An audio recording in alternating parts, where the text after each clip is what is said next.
I mean, there's really, we did not see a knife on him. We asked everybody on the Yeah, train. it was reaching for the pocket knife. We asked everybody on the train if And they all lied, and you recorded them lying? Well, I mean, when we respond to jobs, we ask eyewitnesses, we ask everybody, see what's going on.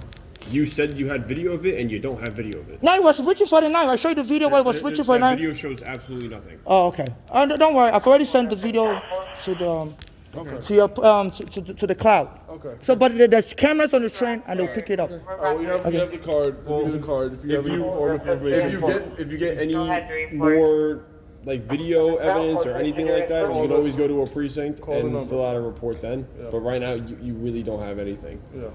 So the eyewitnesses all said nothing happened. And you require those people saying that to Yes. you? Okay, very good. For lying, because every counts. I don't believe 20 people lied on it. Because Yeah, I'm not- you yeah. spoke to 20 people already? Yep. There was about 10 to 15 other people on the train. And there wasn't 10 people. And nothing.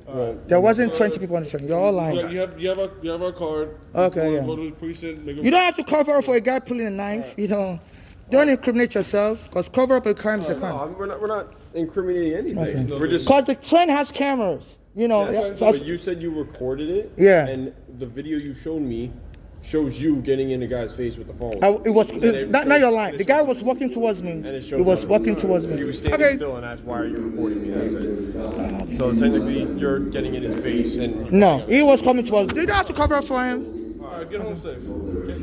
Just get home when you can. I'm homeless and it's okay.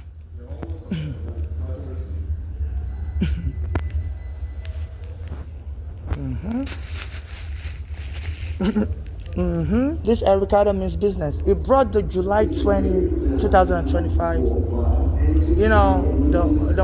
The police team that killed Ricardo, they called the quality of life policing, and they said they engage in all kind of games, hire gangs, hire to menace the undercover agents, sometimes are gang members, to menace people.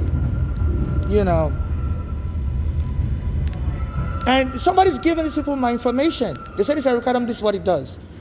One of his building commissioners, former building commissioner, Ulrich, said he has links with the FBI. And he said this Ricardo has been working with the police department NYPD since 1980s.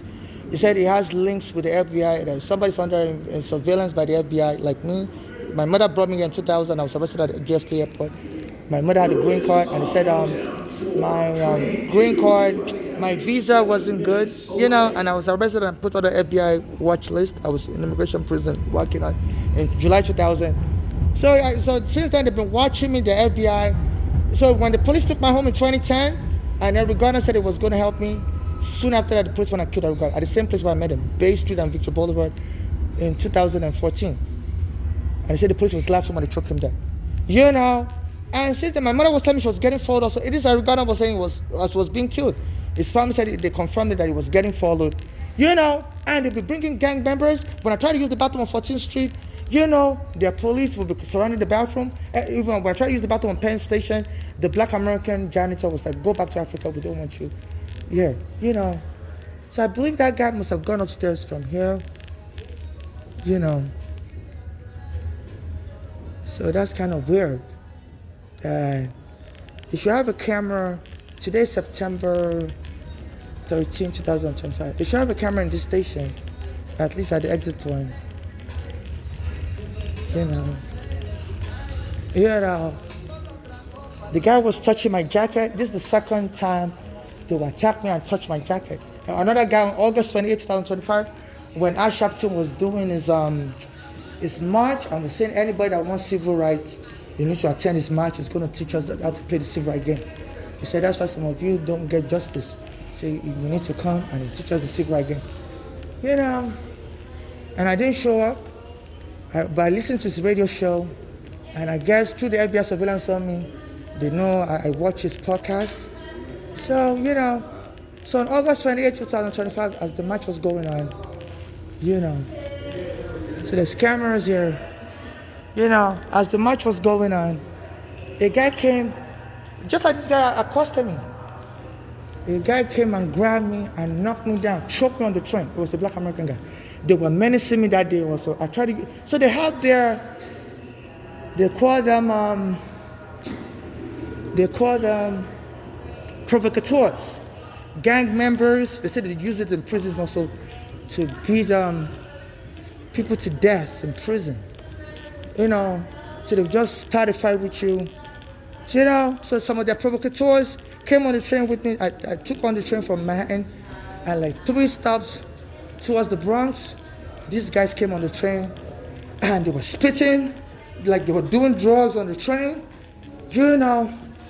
Then when the train got to the final stop, I exited the train, and then the police was like saying, "Sir, you know." I said, "I'm okay, you know. I'm not a sir. I'm a woman, you know." And those same guys that were spitting at me came into the same train car with me. So I told the police, "Look, these guys are following me and they're spitting at me and stuff." So I began recording everything, you know. And then I was on this train. I was still talking. And all of a sudden, I noticed that first guy got on the train. As I was talking, like a provocateur came, they will always put them in the same train car as me. You know, they've been threatening me that I'm going to get killed like Jordan Neely got killed. You know, Jordan Neely was a homeless black American, you know, and they said he was angry that day. Some people are alleging somebody must have provoked him because the MTA has been targeting homeless people and hiring people to make us angry. You know, like this kind of guys. He may be one of the people hired by the MTA. You know, to get us into a fight and stuff and get rid of us. So I said, you know, as soon as Jordan Neely was talking, this white guy came on the train or whatever and began choking him. You know, so this MTA or somebody's hiring provocateurs to, you know, like a genocide to start a fight, you know, and that Spanish guy was touching me, pulled out a knife, he wanted to stab me to death. I told him, calm down, you know. I was like, just delete the video, you know. You know, I had to assure him, say, don't worry, you know, don't worry, you know, be happy. You know, so there are plenty of people on the train to start a fight with me, people in the bathroom start a fight with me, you know, and the Nigerian embassy is not helping me either. You know, they said Nigeria is broke right now, needs dollars, and I think the Nigerian government wants me to be killed like Diallo, so that the money can be sent home to Nigeria. Because I've been suffering for 25 years. My mother brought me here from Nigeria in 2000. The immigration arrested me wrongfully, said children don't come here. And my mother was said as a kidnap under international law and local laws in America. You know, you can't separate a child and a mother. And the Brooklyn Federal Court ruled last year also, in a case of a British kid, he didn't want to go back to England. He was staying with his father in Brooklyn. And the Brooklyn Federal Court ruled, you know, that you can't separate a child, a minor child, and the parent. That's torture, you know. And they allowed the boy to stay here with his father. So I guess since all those good news came out, you know, the Nigerian government had promised to help me. Because in 2019 also, when this Eric Adams was borough president of Brooklyn, people would tell me, if you love yourself, don't come to Brooklyn anymore. A guy came to the bathroom where I normally use on Chambers Street in Manhattan. He said, if you love yourself, don't ever show up in Brooklyn, because we're going to fuck you up in Brooklyn. So I was like, how would the guy even know when I go to Brooklyn? You know, so I thought it was just it was just a bluffing. I was like, how would he even know when I show up in Brooklyn? Like, Brooklyn is so huge. You know, and I noticed every time I go to Brooklyn to use the bathroom, the police saw me in the bathroom. Say, you gotta go. I'm like, this is great. You can't be, controlling my anus. I have privacy rights to the bathroom. And if you're trying to make an arrest, you know, under international law, you can't even deny a prisoner access to the bathroom. You know, if you're suspecting a crime, well, they said number one thing they can accuse you of is doing drugs in the bathroom. And if somebody is on drugs or whatever, can't you find a place to arrest them? You know, while they're buying the drugs or whatever. I don't even do drugs in the bathroom, you know. So, but I was just saying, you know, and so I'm in the bathroom. They won't let me finish this in the bathroom, the women's bathroom. They tell me you gotta go. This was at Borough Hall. This was at Borough Hall where Eric Adams was the borough president, close to 2019. You know, so I would leave the Borough Hall train station on the 2-line, Quad Street, and I'll go in front of Eric Adams' office. I'll say in Ohio, a Nigerian became mayor. I said in Ohio, let's say undocumented immigrants have driver's license. I said New York needs to tolerate us immigrants. I said New York needs to tolerate us immigrants. So I would say that, and then soon after the police arrested me, they had a white guy, he hit me in the head, attacked me, came after my hair and stuff. While I was on July 20, 2019, I normally go to Bay Bay Ridge Avenue and 4th Avenue to Panhandle, beg for money. You know, because I was trying to raise money to get a housing. You know, because I was being denied shelter services and stuff, and I had a green card. So I was trying to raise money to get housing, to get my own housing. So I was always moving around trying to get my, to get housing. And this was when this guy came and hit me in the head on Bay Ridge Avenue and 4th Avenue. You know, and then soon after the police showed up. The police camera was recording. It was raining actually. It was around 8 p.m. close to it. You know, so when the police came, I'm like, thank God you came. I was trying to call you guys, but you guys don't always help me. I was like early today also. I was using the bathroom. Early that day, July 20, 2019, I was using the bathroom at Prospect Park Station on the Q line. I said they brought gang to attack me in the bathroom, and I recorded the gang, and I said I was going to upload the video later on tonight. Because what I normally do is late at night, I will go to the train station and I'll be uploading videos. So I told those gangs I was going to upload the video later that night, July 20, 2019. And before I could upload, they had a guy. I was already at the train station where I normally upload videos. I used the internet, Bay Ridge Avenue, our train station. And they had the guy jump me, was grabbing my hair and stuff. So I was like, so I told the guy, please stop attacking me. You have no right to menace me. Then the guy left. Then the police came after that and said, we heard you were fighting. I said, yeah, a guy was grabbing my hair, unwanted touch. And I said, even earlier today, I was using the bathroom at the Q train station, women's bathroom, Prospect Park. I said, there were a gang that was attacking me. I said, I have the recording. I said, please, I was even trying to call you, but you guys don't always help me. And before I could finish speaking, they knocked me down, and began choking me. And they, because at that time I used to put my green card in my bag and put some of my other important stuff in my pocket. And there's this Prophet Jordan, and it was acting very suspicious because he knows Al Sharpton. Al Sharpton goes to that church, Bishop Jordan Ministries, and I go to that church also close to that time period. And he sent me an email, sent me a prophecy that please get a wallet and put all your stuff in your wallet. Get a wallet for your pocket. So I was like, whatever. I don't need a wallet. Because what I normally do is I put my green card in a plastic bag and I put it in my bag like this, in my backpack, and I put everything in my bag. So it's like they had already pre-planned that they were going to arrest me and put me in handcuffs and take my bag away and steal my green card. So I believe that was pre-planned. Around that time, the Arigano family also was, it was the anniversary of Arigano's death. So they were planning to kill me around Arigano's death. I guess to prove a point, some black Americans don't like Africans. Arigano was trying to help me when the police went and took him dead. And it's like they just want the police to kill me also, so that it wouldn't look like I'm better than the black American, And I noticed the family wouldn't help me also. So around that time, the family, they had a lot of power. So they had gotten the Arigano killer first from the police force, Pantaleo, I don't know how to pronounce his name. And July 20, 2019, I was being set up. People would jump me on the train everywhere I go. There was even a time I would use the bathroom on Chambers Street, and all these thugs would come into the bathroom and say, stop using the women's bathroom. I would carry my bag towards the train track. And when I called the police would be shaking the hands of the thugs. I'm like, why are you hiding? I'm like, why is the police shaking the hands of Spanish thugs, Arab thugs, black American thugs that would attack me? And they would say, thank you very much. And I'm like, what is going on?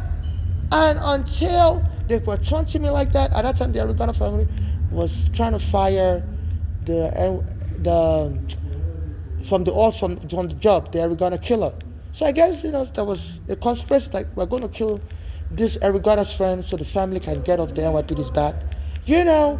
And then this Eric Adam also was the borough president in Brooklyn, and someone told me, if you love yourself, don't ever show up in Brooklyn. Then this black American prophet, Bishop Jordan, that knows Al Sharpton goes to that church, was telling me, sending me a prophecy, which was kind of suspicious, said, get a wallet, God wants you to get a wallet. I'm like, I don't really like to put my stuff in a wallet because I've been hearing people because sometimes I fall asleep on train and I heard pickpockets will go into your wallet and take your IDs and your stuff.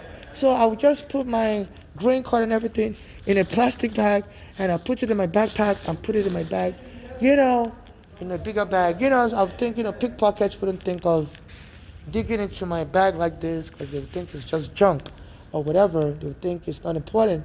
They would think I don't have any valuable item, and I'll put my clothes on top so that they would just think it's just my old clothes and my, just to keep my ID safe. And then soon, as I went to Bay Ridge Avenue and 4th Avenue, so Panhandle, on July 23rd, and that's very important also. That Prophet Bishop Jordan said number 5 is a day of favor. Anything you want to do, you should do it on the 5th of every month. So God would anoint it. And he said, God doesn't deal with double digits. God deals with single digits. So number 23 will be number 5 also. God will add 2 plus 3. So on the 23rd, they came to attack me. They sent a guy on Bay Ridge Avenue and 4th Avenue to hit me, grab my hair, and while the camera was recording. And, the rioters store also that one of their workers will be scratching his booty and telling me, get out of here. They were just very mean to me. And like a Caribbean guy, would scratch his booty and tell me, get out of here. And I was hoping the police camera would pick it up. So they've noticed that people always give me money in that area, and they were planning to kill me in that area. Around the time the Arigana family had just gotten the Arigana killer removed from the job, because they found him not guilty because there was no evidence that he did it on purpose. The prosecutor didn't let me testify. So they kept him on the job. But 5 years later, 2019, the Arigana family was able to get him removed from the job. So I guess the NYPD was trying to make the family happy by going an extra and killing me, because at that time, so the train workers were telling me no justice, no peace, and they were putting graffiti. So why are all the train workers telling me no justice, no peace? Our Shopton says that. So apparently they devised a scheme to kill me in the train station bathroom or close by. I guess to just even the score, because black Americans don't like Africans, and they felt, why should the white police officer killed every gunner when it was just trying to help me as an African? At that time, also, my mom was saying the police would follow her around. I was also being jumped. Undercover agents, like civilians, would follow her around, try to jump her. People were also following me around, punch me in my mouth, punch me everywhere. So there were attempts to kill me and my mother also.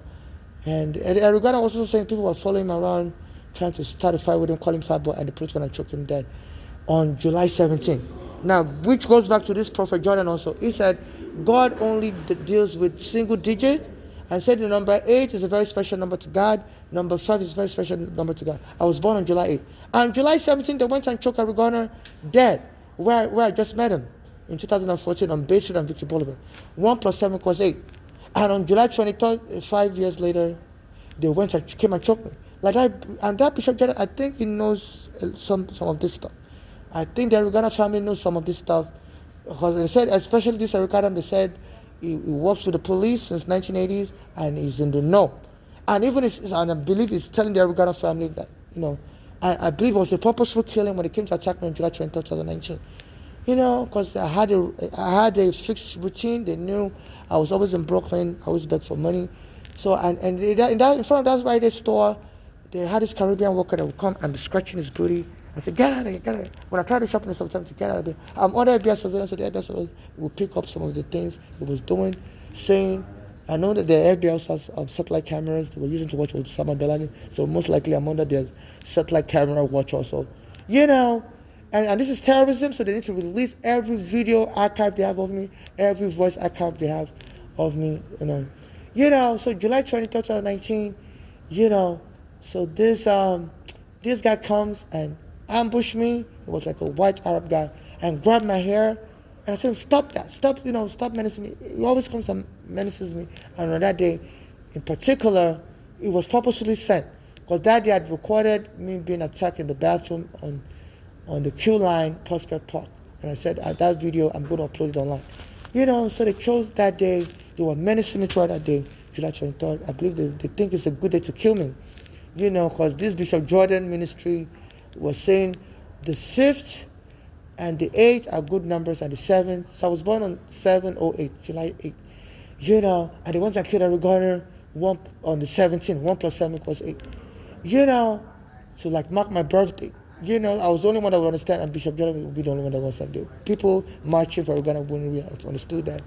That Uganda was trying to kill me, and they killed him on the day that carried the same significance as my birthday. They said people that commit crimes talk in code because they don't, they say even the drug dealers and all these people, when they go on WhatsApp, they'll be talking in code. They'll be saying, do you got some pizza? I want to order some pizza. Pizza may be a code word for drugs. They said, all these criminals, they don't talk verbatim so they can deny it in court. If they killed him on July 8th, it would be so clear that they killed him on my birthday. So they killed him on July 17th instead. And hoping as an immigrant, nobody would take me serious. I know the lawyers decided not to take me serious, wouldn't help me. My mother was saying, look, these lawyers are blocking us. I've met a number of lawyers before Eric Garner promised to help me, and after, and all the lawyers want to take me serious for my case of the police taking my home. And Eric Garner, I told them about it. I said, no lawyers taking me serious. And he was like, you have a good case. I would go to court with you. So don't mind those lawyers. They're just not serious. So they were trying to deny me justice, and this police when I took Eric Garner dead. And also they said Eric Garner was trying to sue them also because they were menacing him while he was selling cigarette. I guess the compilation of that, made them kill him. And then after the police took me away, like that, Bishop Jordan was sending me an email and or some letter, because I used to donate money to his ministry then, say get a wallet. Because I normally put my green card, I'm just putting in a plastic bag and putting it in my bag, in my big bag, because I didn't want to put my stuff in a wallet, because I heard that pickpockets, sometimes when you stand on the train, the pickpocket would dip their fingers into your pocket and remove your stuff. So I thought it was safer putting it in the bag. So as soon as I sat down to beg for money, and I hid my bag a little away from me under a shed because it was raining. So this police thought this is the perfect time to arrest me, find an excuse to arrest me, and I'll be separated from my green card, and also to kill me. And if they don't kill me, if I survive, at least I won't have my green card anymore.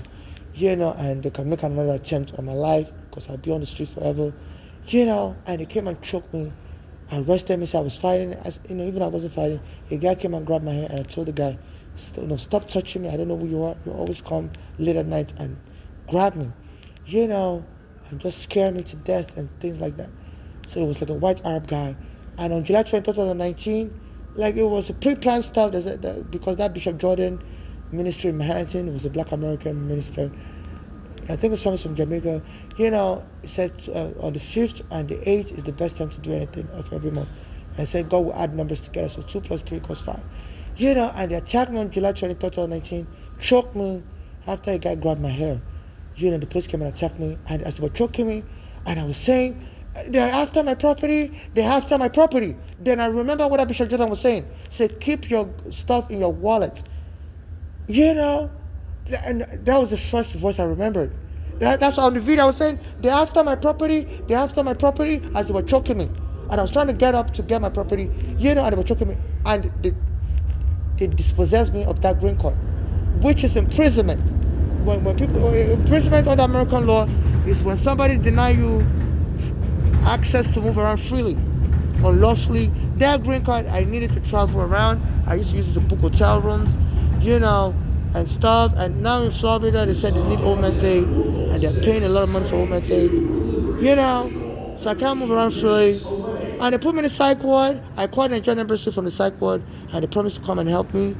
He said, and I called the Daily News. They promised to come and help me also. I called the New York Times. They didn't even bother. But while I was leaving the message for the New York Times, a guy came and threw a punch at me, and the punch hit the wall, and it was like boom, and the New York Times, and then I called, and the phone called off. Then I called the New York Times back. I said, look, they're torturing me. You just heard the guy threw a punch at me. Part of the punch hit the wall. So that was a lot bad. And I was crying, and the New York Times didn't call me that. And they call themselves the #1 human rights, or whatever they call themselves, that they exposed corruption, but they were keeping it silent. So, and I didn't want to release it for the NYU Psychiatric Hospital. So I called the Nigerian embassy, I called the Daily News that they're holding me hostage. And the Nigerian embassy didn't show up to free me. It's like they wanted the worst to happen to me. So I got in touch with the hospital lawyer, and reluctantly, they They scheduled me for a court hearing, and on the day of the court, the hospital told me they're not going to let me go to court. They were afraid that I was going to tell the judge everything. You know, so the Nigerian embassy did something strange. They told me they're not going to come to the hospital to meet me. They're going to meet me in the court. And the Daily News also said they're not going to meet me in the hospital. They're going to meet me in the court. And then the hospital told me they're not going to let you go to court. So I was like, well, what is all this game they're playing?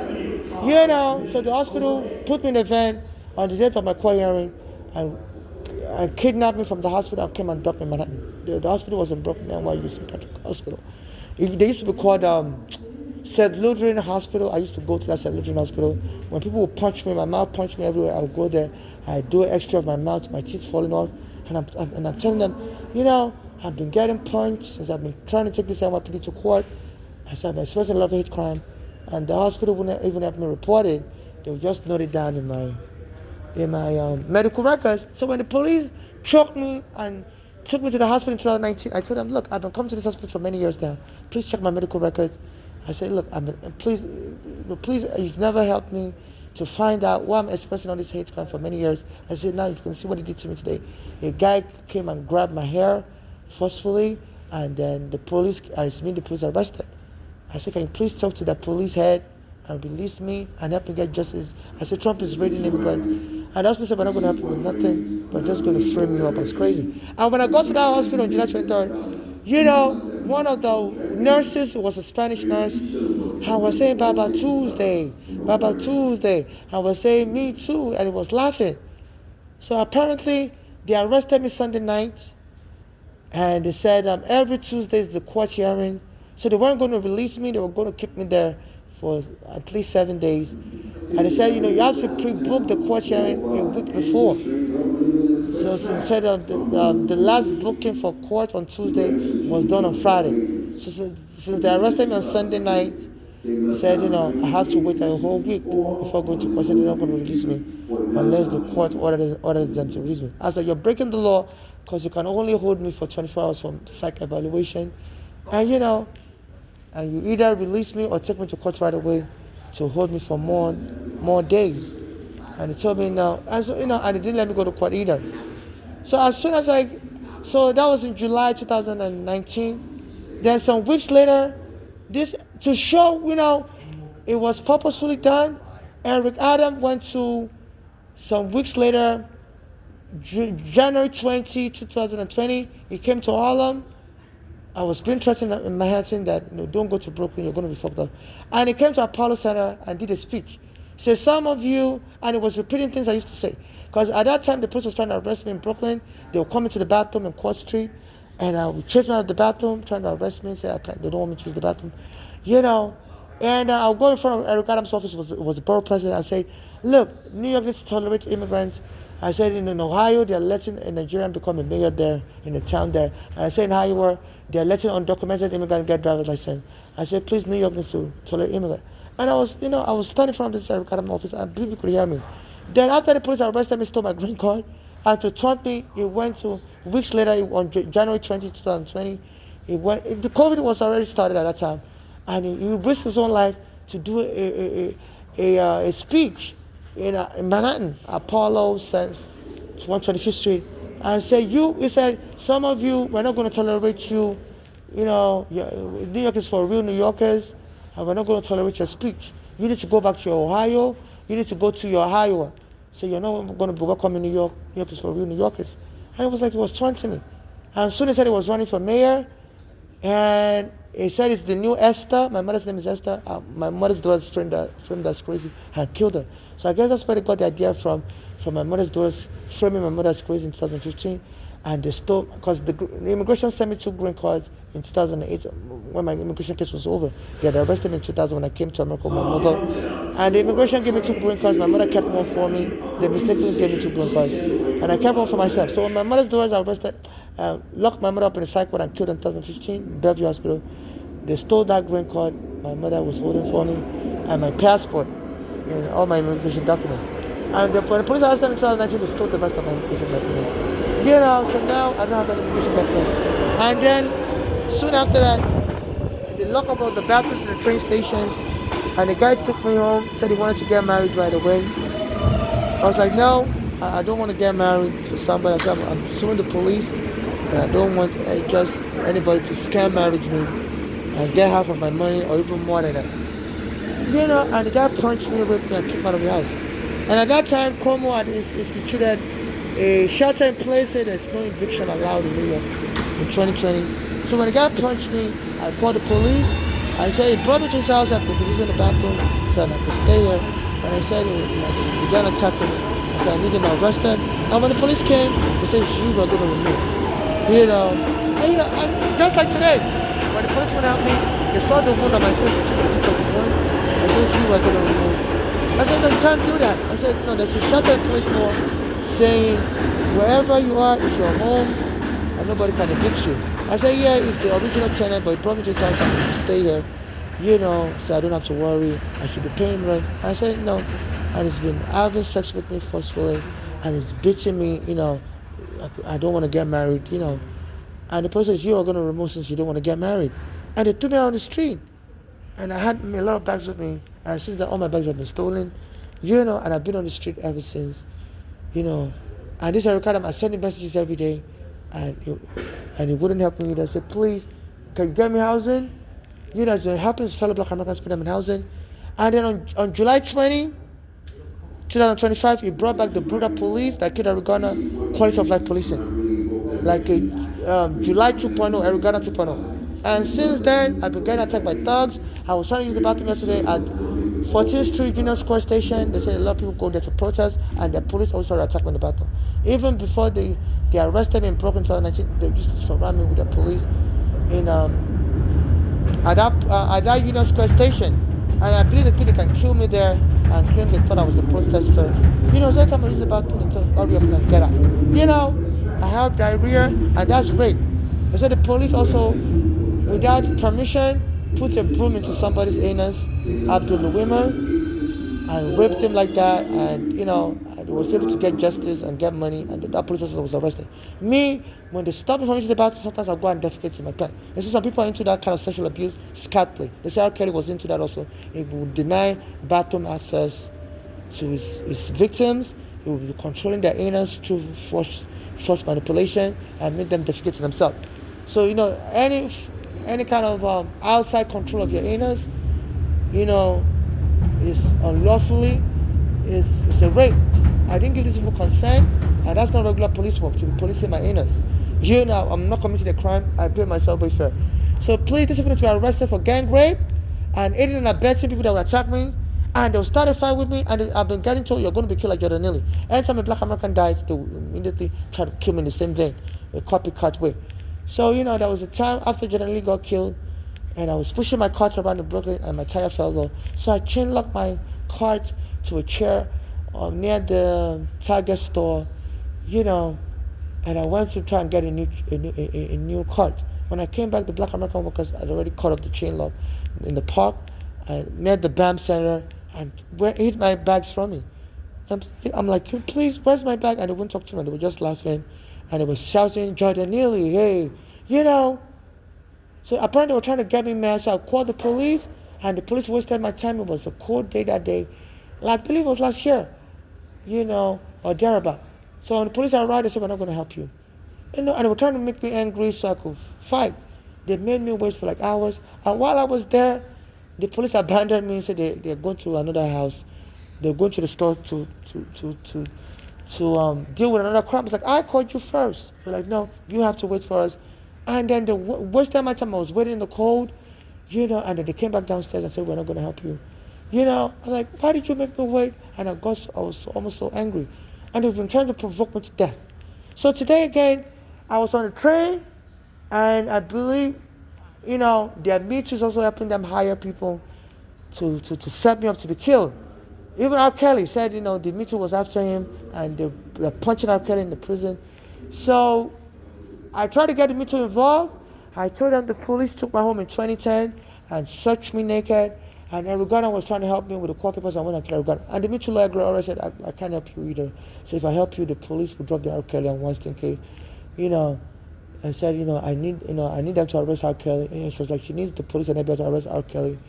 and Weinstein so she can make money for her clients, like a conviction, a criminal conviction will get her more money. So she was telling me, admitting that she was bribing the police. So around that time also, I was speaking that on the train I need that Me Too lawyer Gloria already arrested. And soon the police came and arrested me. So it's like, I have so many enemies that want me killed. Like, the Arigona family also, they don't want to help me. They say they want justice for Arigona. But their lawyer, Benjamin Crumb, he promised to help me and he ignores me now. I spoke with that Benjamin Crumb, a couple of years ago. I told him he was going to help me. I told him everything. That Arigona got killed, was trying to help me. That my mother's daughter's free maintenance on her. And God had killed in Bellevue Hospital. And he told me he was going to help me. And as soon as the police arrested me, stole all my phones, stole all my bags and stuff, he doesn't contact me back. So it's like there's a lot of people just want me gone, they'll all be able to live in peace and not have to go to prison. So this is like a conspiracy, and this Eric Adam has been the one exposing the plot, because as soon as they arrested me, and stole my green card, like that Black American prophet was telling me to hide my stuff in my wallet, because so they're using the ABS surveillance, cameras, satellite camera surveillance, and voice recording to expose me to harm. I have been followed, So I believe that Me Too is in charge of hiring civilian gangs. I was on the train and there were some civilians that were spitting at me, doing drugs, and it's like they knew I was going to leave that train car to go to the next train car, and they had spit all over the floor in the next train car. Then when I got to the final stop on the 4th train, I believe it's called Woodland, I came out to go to another train, and the police was like telling me, sir. I said, I'm okay, but don't call me sir.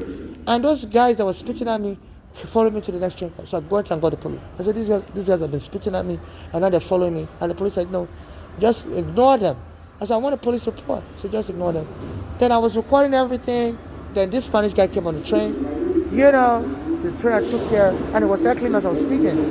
Then he pulled a knife on me. And the police were already, then they left. He was wearing the number 8 in his jacket. I was born on July 8th. So between this Arigona family and Trump and Eric Adams and the Me Too, it's like a lot of people want me gone. And there was a day, so I used to go to Queens to read the newspapers, and this Eric Adams said he doesn't like the way the newspapers are making coverage of them, and he said it's going to be tough on the newspapers. So anytime I'm on the E train going to Queens from Manhattan, the police will pull me over on the train. They say, get out of here, you're homeless, come on, and and it's embarrassing. And I tell them, it's against the law, you can't be racial profiling. So what I'm doing is not a crime. I say, you're homeless and you're crazy. I'm like, excuse me, you're not a medical doctor. I said, I'm not causing any trouble, I pay my subway fare. And I said, in the past, they used to ban blacks from traveling on the train. A lot of blacks had to go through the Underground Railroad to escape slavery to Canada. So you're bringing back slavery the same way Black Americans are abused, you're abusing me. And then when I get to the Queens Library, they will be taunting me, the Black American, the higher Black American gangs, to be using the word nigger. So I'm trying to read the newspaper. Then if I'm trying to use the bathroom, the security guy will tell me, I can't use the women's bathroom, I have to go and use the disabled bathroom. I was like, I'm a transsexual, I'm not disabled. So, no, we don't want you in the women's bathroom.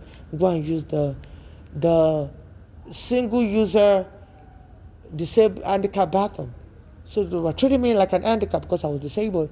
Then one day I was using that bathroom. As soon as I got to the bathroom and I had diarrhea, this Black American guy was banging on the door. Bang, bang, bang, bang. He said, get out now.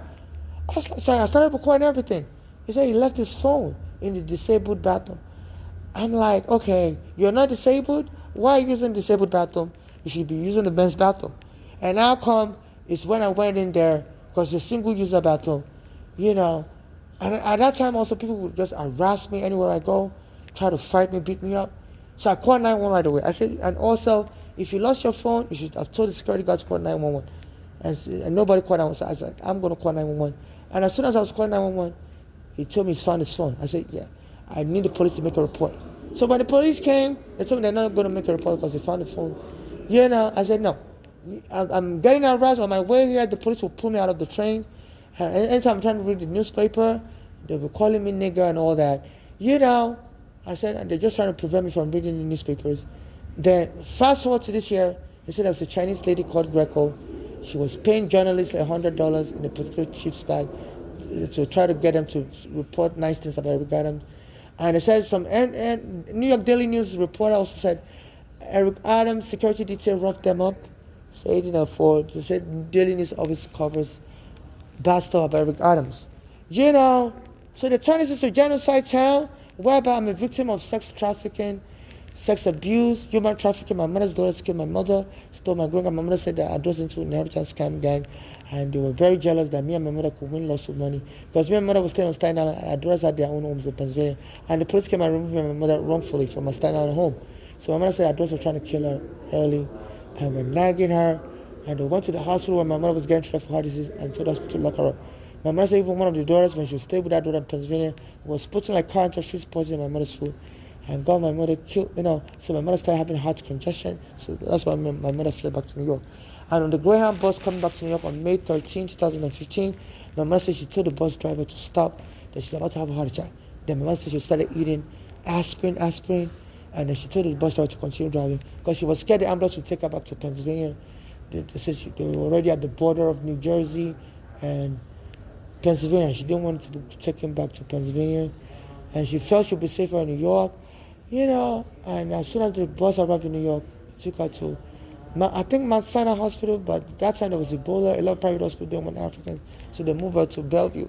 Then the daughters, days later, came to Bellevue, and my mother said she didn't know who told her daughter what hospital she was in, so she didn't tell them. I said they were nagging at the hospital, violating her HIPAA rights, and my mother said, and they told the hospital to lock my mother up in the psych ward. Even though my mother wasn't crazy, and my mother said, that environment wasn't safe for her because her daughters were nagging her and she doesn't trust them. I said, and also the doctors and nurses were menacing her. So my mother told the hospital she doesn't want to have the surgery done. She'd rather go back to Nigeria and go pray in Israel first. And her daughter said they should lock her up. So my mother said her daughters have been trying to kill her since I filed the lawsuit for me and my mother. So they were just trying to get money. So they said that Flora will put my mother in the backseat of the car and go and hit somebody's house, hoping to scare my mother to death because my mother had a heart problem. And I put in the court papers that when the police came to take my home, me and my mother's home, they threatened to lock us up in prison or in the psych ward if I'm frame of as crazy say if we insist that we're not going to leave until we get an eviction order.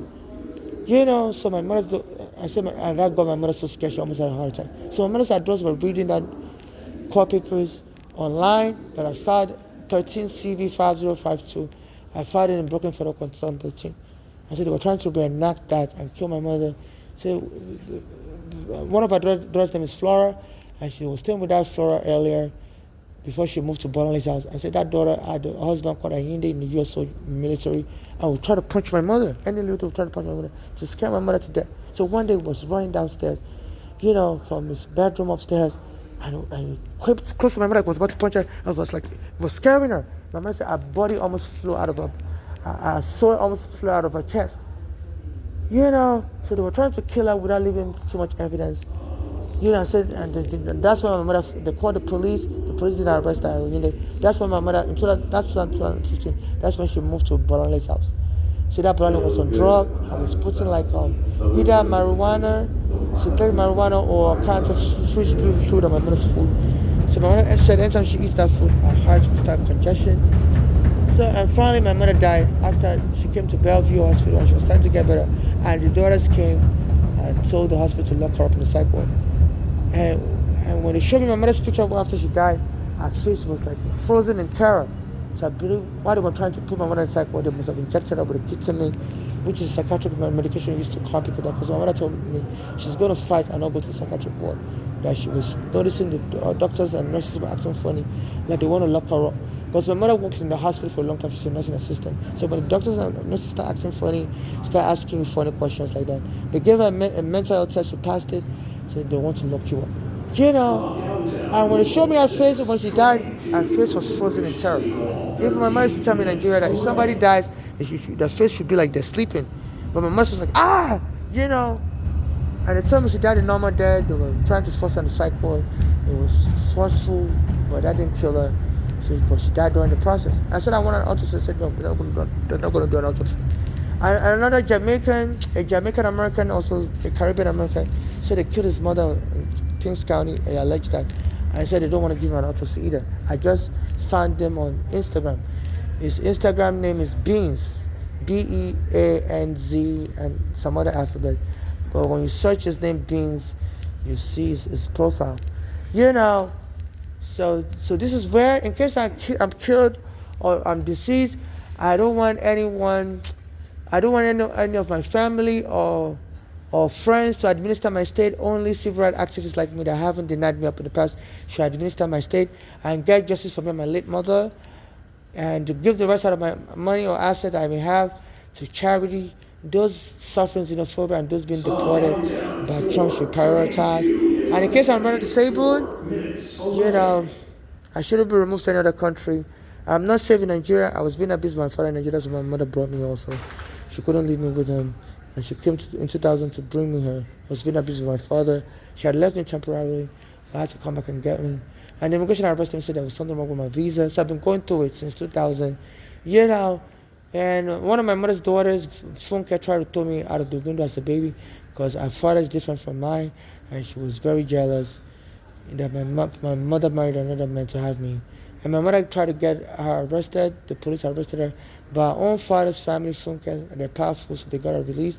So since childhood, I've been experiencing all kinds of abuse, and I don't get justice as a transsexual Nigerian. So this is what I'm dealing with.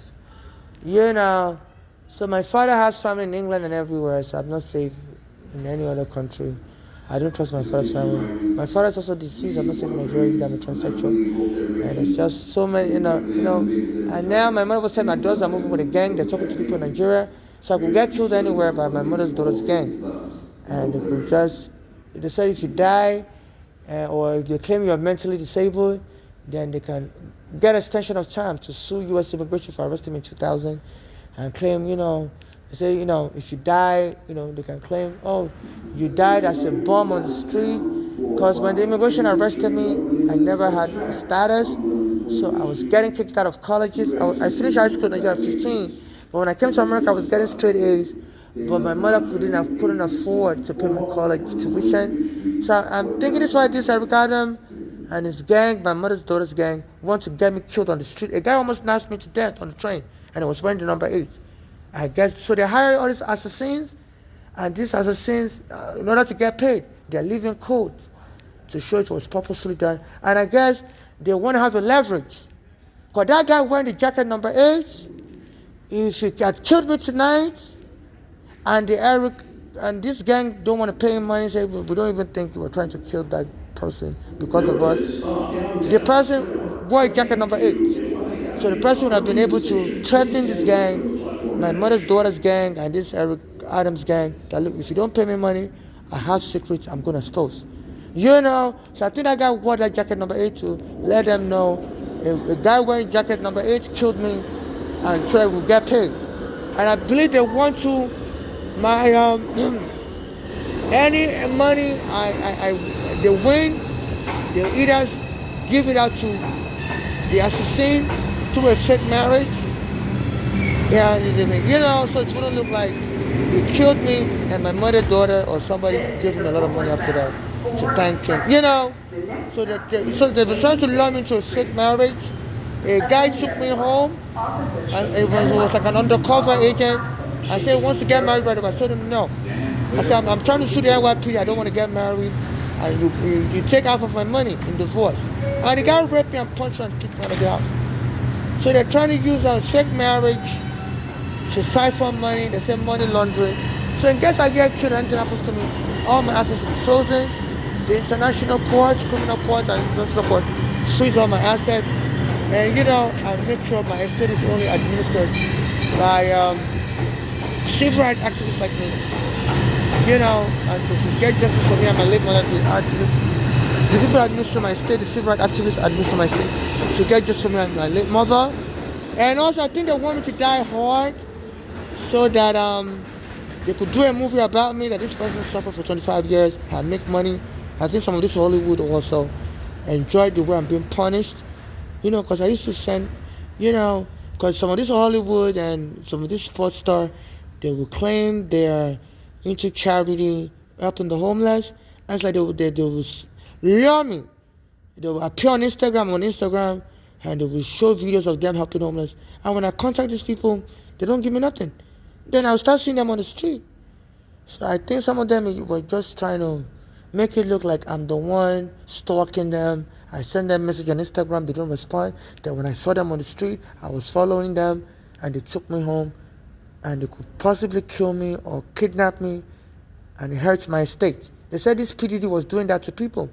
Allegedly, it would kidnap people from the street, rape them. R. Kelly also, allegedly, they would kidnap people from the street, and they would claim these people voluntarily followed them home.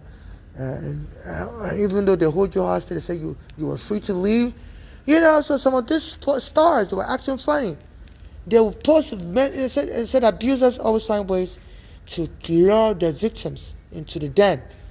So they'll post videos on Instagram saying they're into charity work, they're helping homeless people, and I'll be so happy, and I'll send them a message on Instagram, and they won't respond. Then they'll post other videos, more videos online, saying they're into charity work. And I'll send them another video again. I'm like thinking, okay, maybe they didn't get the first message. And then I'll start seeing them on the street. And because I'm on FBI surveillance, they will ignore me. When I see them.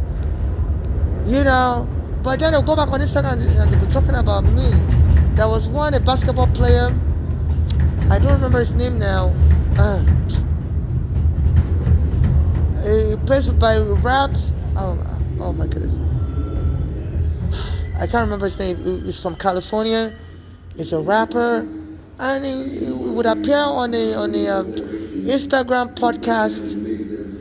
I can't remember their names. Wallow, this guy Wallow, and he was saying he's a charitable guy or whatever. And I would send him a message and stuff, and he seemed to be talking about me and stuff like that. So I was like, okay, maybe these people are trying to be nice, because I used to talk on the train that if anybody can help me, my mother's been killed, her grandma's been killed. And I know I'm on FBI surveillance. I've been thinking maybe the FBI surveillance, the FBI folks gave these people my information, and they're just sending me, they're trying to help me and stuff, and showing they're charitable. So I'll send them a message on Instagram, and they won't respond. Then soon afterwards, I'll be getting taunted and stuff.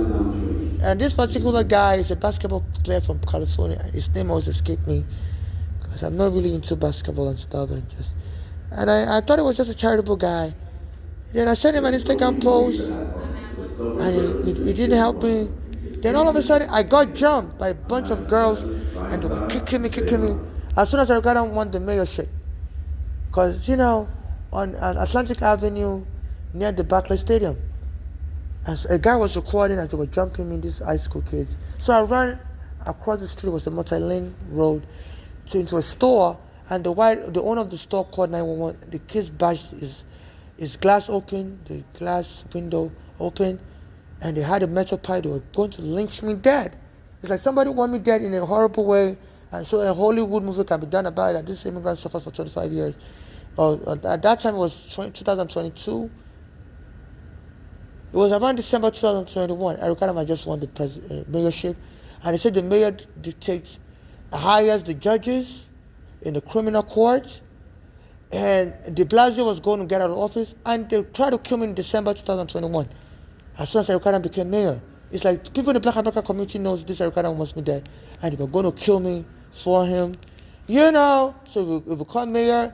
They said the mayor controls the criminal court and hires the judges, and they could have just put and I'm sure if they had killed me in December, January, Eric Adams was saying he's in a hurry, and he was already running things. As soon as he won the election in November, he was saying he's now in a hurry to set up his administration. He was already meeting with people, acting as the de facto mayor, which is an imposter, because de Blasio term wouldn't end until January. So it's like this Eric Adams wanted me killed from that November to December, so he become mayor. And to look like, I was killed under de Blasio, it had nothing to do with it, and it was secretly appoint a judge that will mess up the trial or whatever, even if they tried these people at all, and set these people free, mess up the trial or whatever, So some people in the Black American community also they're aware, and they're aware that they can get my mother's daughters to give them the money. So a bunch of black kids started kicking me. Around December 2021, my mother's daughter, Bolale, she used to go to school in the Bronx, and my mother said she's Nigerian, but she was born in America, so she beat up people in the school with her leg. She was very good with her leg and stuff. And then when my mother took her to Nigeria, she would kick my mother that she doesn't like Nigeria. Then my mother brought her back to America, and the white family she was staying with, she would kick them with their leg also. She's very good with fighting. So she went to juvenile detention. So in 2021, I was in Brooklyn near the basketball stadium, and a bunch of these all-female Black American girls started kicking me, and I was noticing they were only using their legs. So I was thinking about my mother's daughter, that why these females act like my mother's daughter, because she likes to kick people also. And then I ran away from them, and there was a guy recording. It was near the Barclays Stadium. There was all kinds of cars driving in front of the stadium. It's a multi-lane. So I ran into the store, and the white guy called 911.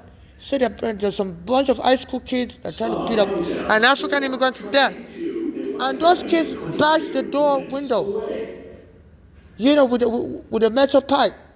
And when the police came, he told the police, this was around December 2021, that look, those kids broke the window to his house, to his store, and he wants to file a police report. He wants those kids arrested. And the police said, no, we're not going to arrest these kids. They're free to go. I said, we're not going to do a police report. And the guy said, he needs a police report. And the police officers were winking at the guy. They were winking at him like this, shaking their head. And I was watching everything. I was even recording with my phone. And ever since then, people were calling me everywhere, saying, we need your phone. Give us your phone. We want to check your phone. And they were trying to steal the phone from me. So I recorded evidence. And soon after, Eric Adams became mayor, 2022. And the guy put a knife on me on the train today. So I'm a Nigerian. I've been experiencing problems. My mother brought me here in 2000. I was arrested by immigration. And I was a minor child. My mother had a green card, I had a visa. So I've been trying to sue U.S. immigration, because I finished high school in Nigeria at 15. And due to the immigration problem I had, I couldn't go to college. So these people are trying to kill me and get the money for themselves. And this person became a bum from finishing high school at 15 due to the immigration problem. And then the police took the home, and this person died a horrific death. It was a bum fighting. So we need money for 25 years of torture. And they are open to get billions of dollars and even do a movie. They want me to die hard and fool the whole world. So no movie should be done about me. And when I was young, my mother said I look like Michael Jackson and stuff. No Michael Jackson movie should be done about me by anybody, playing me or whatever as Michael Jackson or whatever. So I don't know why they want to kill me so bad and believe they can get money. Under my right of sepulchre, my privacy is very important to me.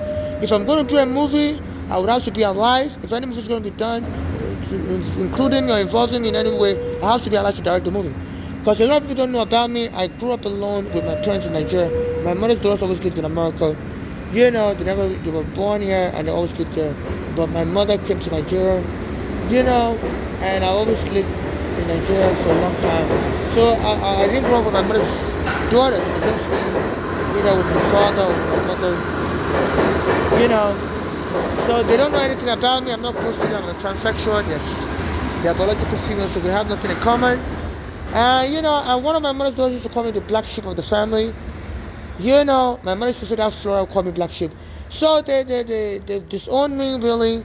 When I need any help, they don't help me. Even that daughter, my mother won money for lead paint poisoning, and she put the money in her bank account. When my mother went to Nigeria, the Flora transferred that money to her bank account. So when I came here with my mother, I was going to college, St. Francis College. I was getting straight A's, but I didn't have immigration papers then. My case was in court. So my mother asked her daughters, and they all had good credits. Plus that daughter had like $100,000 in her bank account from the lawsuit money.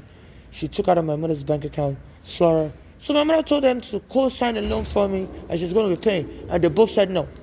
This is how I dropped out of college. So those daughters have never helped me for anything really. Yeah, they filed a green card for my mother to come here in 1998. And when she got here, she said they wouldn't give her food, which is against the law. When you bring somebody on a green card, you have to feed them till the person becomes a U.S. citizen. So my mother said, as soon as she arrived in Pittsburgh, she was staying with them. They were very hostile. So she had to run away, come to New York. And she was staying in a Brooklyn shelter. And a black American woman put a knife on her. You know, so my mother fled. And since then, people have been pulling knives on me everywhere. On the train, everywhere. They'll start a fight with me and pull a knife. You know, and the police would dismiss these people. So there's a black American basketball player. He plays for the, I think he now plays in Milwaukee somewhere. He plays with a Nigerian basketball player called Nigerian Greek Ade Tokumbo. It's a black American from California. And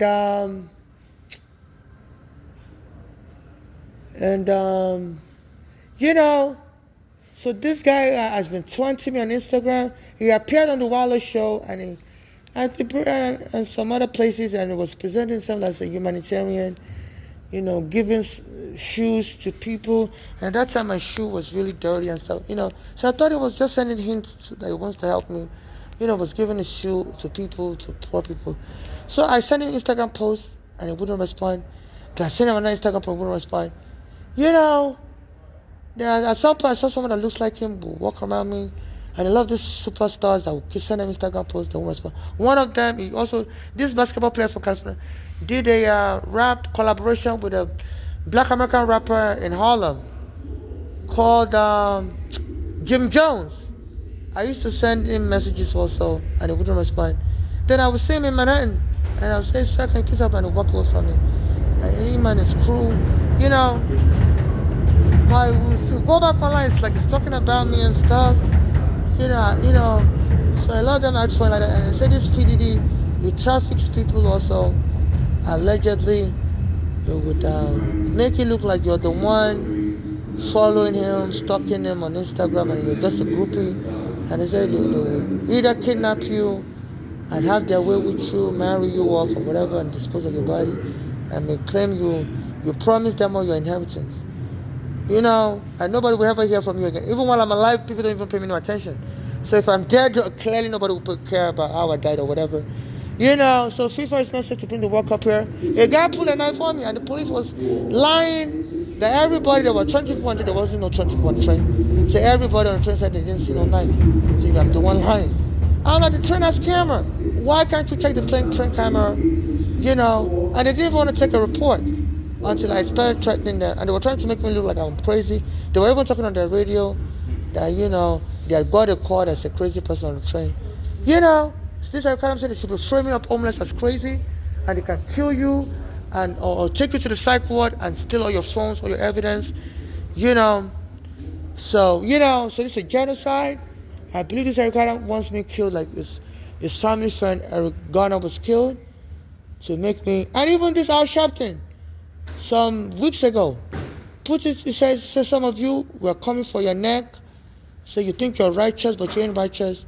You know, I believe he was talking about me. Because my mother said, you know, before I was born, a prophet told I was going to be born, that, you know, God is going to use me to really impact the world. But I don't want to be killed, you know. And then on August 28, 2025, he was saying that he was going to march near where Eric Adam paid the Standard Island Ferry workers, increase their paycheck. Some of the managers that started paying them like $1 million a year, which was really ridiculous, and people didn't understand why it was increasing their paycheck. But anytime you increase the paycheck of some of these city workers, they'll start attacking me. So anytime I try to use the bathroom at the Standard Island Ferry Manhattan Terminal, they'll be calling the police on me to set up a fight. The black American workers will say, "Get out of the bathroom." I'm like, you know, this is rape. You can't be, I have the right to use the bathroom, and you can't be controlling my anus. You know, this is, anal rape is unwanted intrusion to your anus. They said in Guantanamo Bay prison also the FBI agents would stick a feeding tube down the anus of these Guantanamo prisoners. And some of them would go on hunger strike. I said, you know, maybe as a prisoner, if you're on hunger strike, they can stick something down your anus. They said this NYPD also did it to an Asian immigrant. They stick his broom in his behind. Abdul Wimmer, and they were charged with sex abuse. And Abdul Wimmer got a lot and fled New York to go to Florida. So if you're using force to control my anus, it's still rape. I'm a Nigerian. Anytime I try to use the bathroom, I'm not an animal. I pay my subway fare. I have diarrhea. Anytime I go to the bathroom to bring a black American janitor in Penn Station, won't even tell me to go back to Africa. This shows they're malicious. You know, they're not just innocently doing their job. They intend every malice. So this is not an innocent mistake. I'm not a dog on a leash that you can control when I'm using the bathroom. So the last time I went to the Penn Station, one of the last time, a black American, as soon as I went to the station, said she's going to lock up the bathroom an hour early today. I'm like, anytime I come to the bathroom, you lock it up an hour early, 2 hours early, so you then go back to Africa. I'm like, excuse me? I said, I have a green card, so I don't care. You go back to, I call the police on me. And I told her, this is a rape. She's trying to control my anus through force. She looks like she might be lesbian. I was born a man, I'm not a woman. I'm like, this is unwanted. And the person get out of here. So I'm being raped, and they've been trying to, a guy put a knife on me on the train today. They don't let me sleep at night. And the police said, everybody on the train said they didn't see nothing. So there were 20 people on the train, and there weren't 20 people on the train. There was just like 5 people on the train. So the police were lying, So please, FIFA is not safe to bring the World Cup in America. They said a guy, Kirk, was shot dead. And anytime I criticize this Trump also, there'll be another assassination. They said somebody shoot this, I don't know his name, Charles Kirk or whatever his name is. I'm so sorry, I don't mean to devalue him. They said somebody shoot him in his throat. They said he used to support Trump, and lately he's been criticizing Trump, and somebody shoot him in his throat. They said the FBI also engages in psychological warfare. So I criticize Trump a lot. I criticize Eric Adams a lot. And since then, there's all this violence. Whereby male or people that I was born a male are committing violent acts. So I don't know if this is if this is just a stage killing by the FBI, or this is real. And they just, they said the FBI engages in psychological warfare. And I talk about politics a lot, So I was born a male, I'm a transsexual, and it's like they're just trying to dirty up my image. And they said the U.S. uses people called honeypots to infiltrate enemies. And this is what Trump said, he has now created a Department of War. So, they've been sending people to try to take me home to have sex with me. They said there's a Nigerian president, it was a military, it's called Sani Abacha. He was a dictator and the U.S. didn't like him. So they said the U.S. killed him with the CIA. They had an Indian prostitute befriend him, and it's alleged the Indian prostitute went to Nigeria and put something in this guy's drink or food, and the guy had died of a heart attack.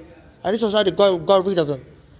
So they said the U.S. uses romance to harm people.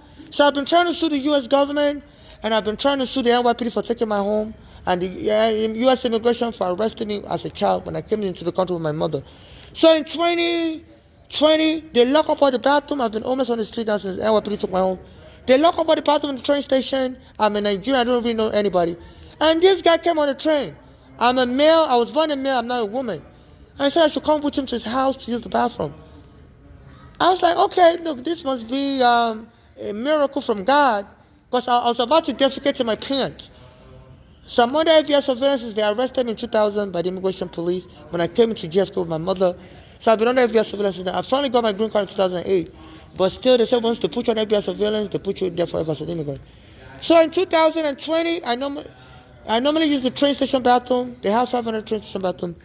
And they always bother me too. The ones I lock up all the bathrooms because of COVID. So I was going from train station to train station, I couldn't find a bathroom. I was about to defecate in my pants. So I came to Harlem, I came to Bronx, Ford train station, and the bathroom was closed also. All of a sudden, this guy shows up. He said I could come to his house to use the bathroom. I was like, oh my goodness, you're a miracle, sir. I was like, no problem. But he lived upstairs, like the 4th floor, and I had like 20 bags with me. So it was like, it can't help me carry my bags, so I carried everything upstairs. I almost defecated in my pants.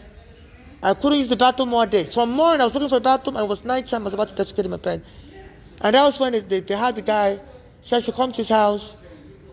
And since morning, I was looking for a bathroom, I couldn't find a bathroom, and at nighttime, this guy said I should come to his house. And so I had to carry all my bags upstairs. As I was going upstairs with all my bags, I almost defecated on myself. So he finally let me defecate in the bathroom. And when I came out of the bathroom, and it was like, he wants to have sex with me and marry me. I said, no, I'm not looking to get married.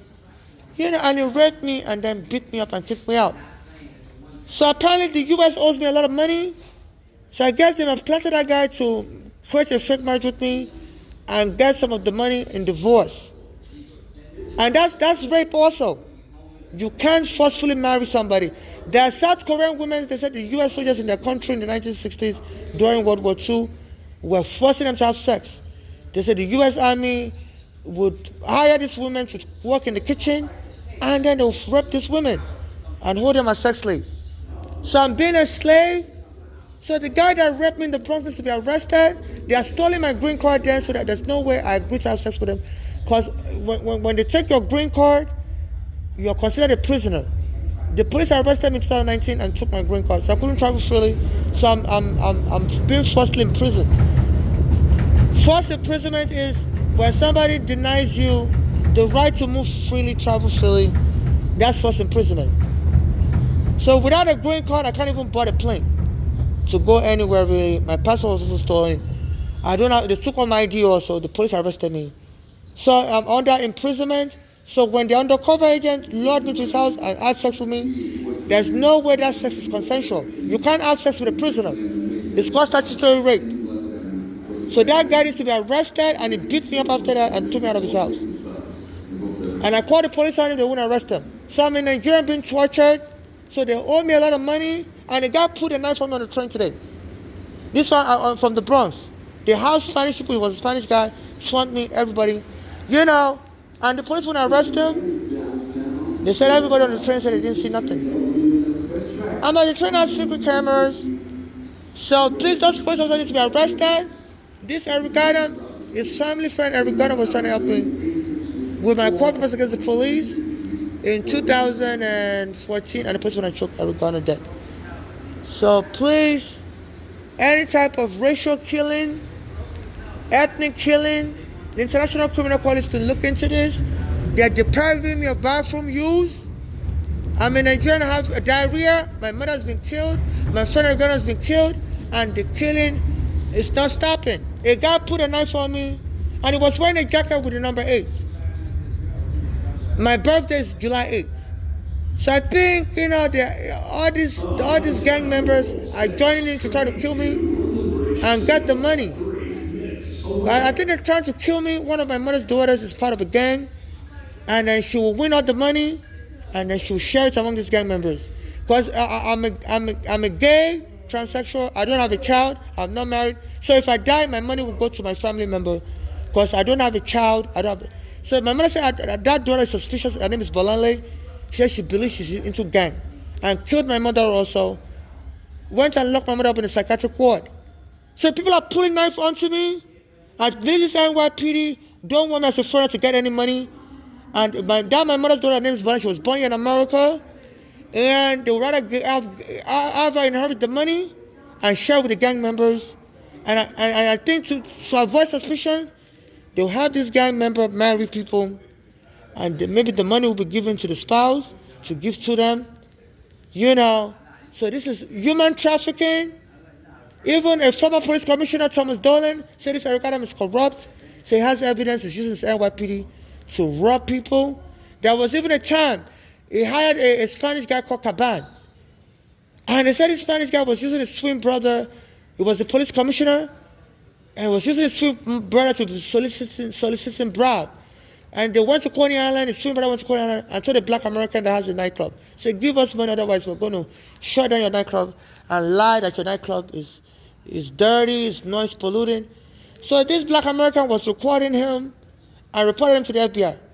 So this Caban is now out of office as a commissioner. So I used to go to use the bathroom around Chambers Street in an area called Tribeca. So I've been noticing they'll be having little kids call me Dada Mama, I'm like, don't call me dada mama. I'm not your mama.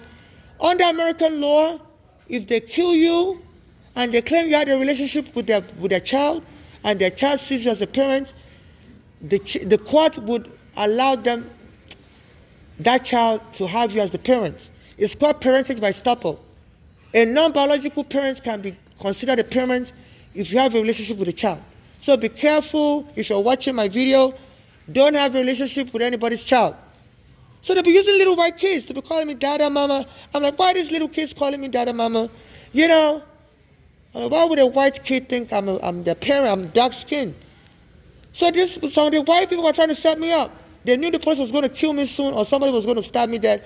And they'll go to court and be like, we want that inheritance money. This person was acting like a parent or a child. And I said, it's called parentage by estoppel. Somebody else can claim you as the parent to their child. So you had a relationship with that child. You don't even have to know that child well. So please, I disagree with any kind of parentage by estoppel. I don't have any child. I don't wish to adopt any child. In case I'm killed, any money I have should be used to get justice for me and my late mother, and the rest should be donated to charity for those being deported under Trump. In charity for those that expressing xenophobia. So a guy put a knife on me on the train today. The train has secret cameras. So please, Inspector General of Police, please, you have to help me get justice. They've turned this into gangland. My cash app is $NYC homeless. Anybody watching my video, please donate money so I can go get a place, hotel room to try to book, or be able to leave the street. They're denying me shelter and everything. And I said they want to kill me with nagging. I've been recording a video for 1 hour now. They don't let me sleep. They want to destroy my mental health. I said this Eric Adams says is committing another fraud. Said he wants homeless to be locked up in mental homes. They said there was a white woman, she was in coma, and they put her in a Florida nursing home, and a black American male nurse was raping her, and she became pregnant. And she delivered the baby while in coma, and the nursing home said she came in pregnant. But her mother, the white lady's mother, was alive, and she said her daughter's been in coma for 10 years. There's no way she's been pregnant for 10 years. And so her daughter was telling her everything. So they were able to do a DNA test and confirm the male nurse was the one who did it. So I think that they're trying to put me in a facility where they can rape me and kill me off. And I noticed all these police are calling me sir.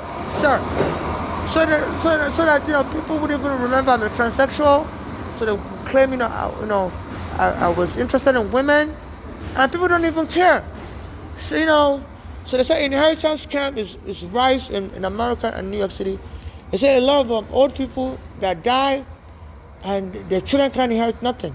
So strangers will show up in Brooklyn and say, your parents borrowed money from us and gave their house to us as collateral, and didn't pay the money, and we're taking the house. So I believe this is why this Eric Adams is wanting me to be locked up in a mental facility so they can just kill me there and steal my sperm, and then years later bring all these children out. And then inherit my estate. So I said the black Americans didn't get reparation. So they're involving white people also, involving blacks also. So please, this is alien smuggling, human trafficking. I was born a male, I have a penis, now I'm a woman.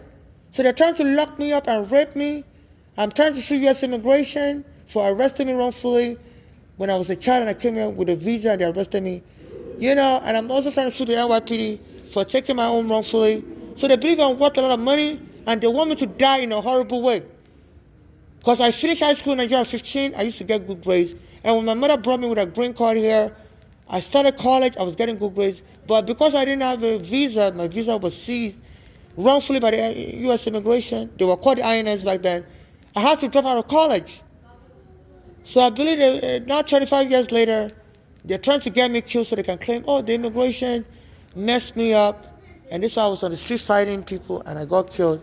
And 25 years of torture.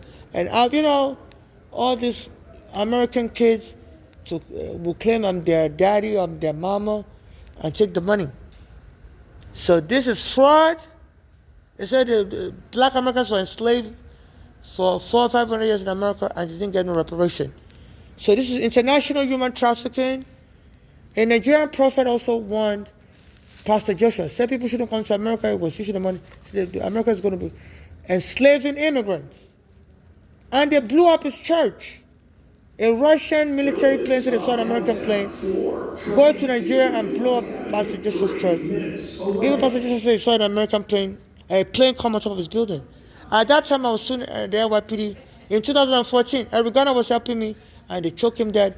I rented a place where I kept evidence. That house was blown up, 219 Canal Street, in 2014. And the Nigerian church I used to attend, Pastor Joshua's church, was also blown up in 2014. So this is terror. And a guy put a knife on me on the train. I was on the train and they had all these fancy people. They were spitting on me. And they were following me from train car to train car. And I asked the police in the Bronx to help me. They told me, just get away. We're not going to help you. And a Spanish guy put a knife on me on the train. So they're trying to kill me as a Nigerian. Inspector General Police usually shut up, but they don't let me sleep at night. And this Ricardo has built a mental home, say for immigrants, for homeless that appear crazy. So they're trying to nag me till I become crazy and lock me up in that mental home and rape me and kill me off. This is what I'm suspecting. They've already choked me, stole my green card in 2019. So please, I'm a victim of human trafficking. Please, if anybody's watching my video, please donate money to me. My cash app is $NYC homeless, so I can escape the street. I'm a Nigerian translation. I'm not going to be safe in Nigeria either. So it's best I remain in America. This is where the crime scene is. They say when investigating crime, it's better to leave everything intact. Witnesses intact, the crime scene intact. If we start displacing people, people may forget. So please, it's best I remain in America. I have a green card. It's been stolen. So this is what's going on.